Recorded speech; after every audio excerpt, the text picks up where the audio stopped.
2 now, you've just created the bottom rail, you've saved it as a component, you've deleted it from your screen, so you're ready to start producing piece number 2, which is going to be the leg that we're going to produce.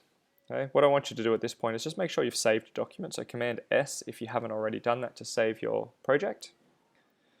And let's go back to front view, Command 3. In our front view, we're going to start by drawing one line.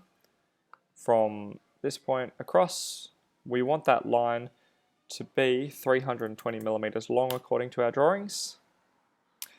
And at this end, we need to draw in an angle.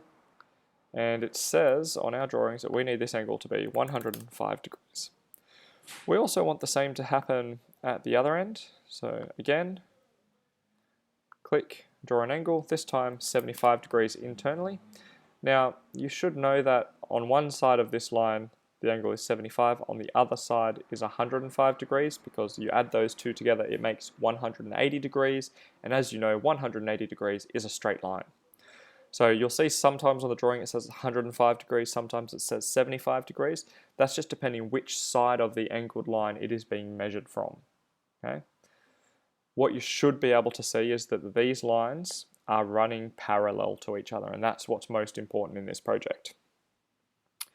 Now that we have that line and we've got our guidelines in as the angles, I also need to draw in another 2 sets of angle guides that are 43.48 millimeters from the end, same as last time. I'm going to do both ends, then I'm going to go back to my protractor tool and put my guides in, and now I can start drawing. Now, I know that the height, the vertical height is 42. I cannot go on the angle height up 42 because that is not going to be accurate. So I'm going to find the midpoint, draw up 42, and then draw across, and I'm going to just draw it like that, and then delete my middle line out. If I go to 3D view, Command 7, you should now have something that looks a little bit like this. We're going to use our push-pull tool. Okay. Sorry, we're going to trace these lines as well first. We're going to use our push-pull tool.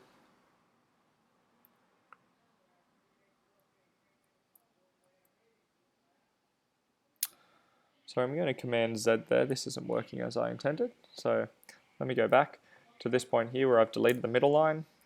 I've traced the outside, but I haven't put any lines along these blue guides at the moment.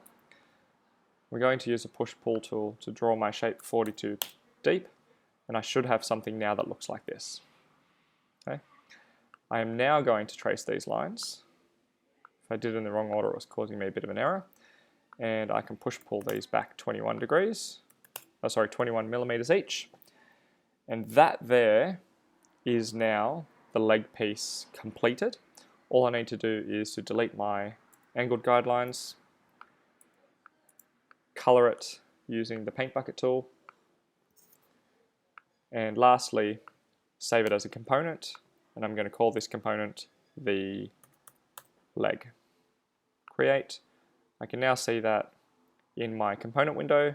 I'm going to delete it from my screen, press Command S to save my SketchUp document, and I'm now ready to watch video number 3.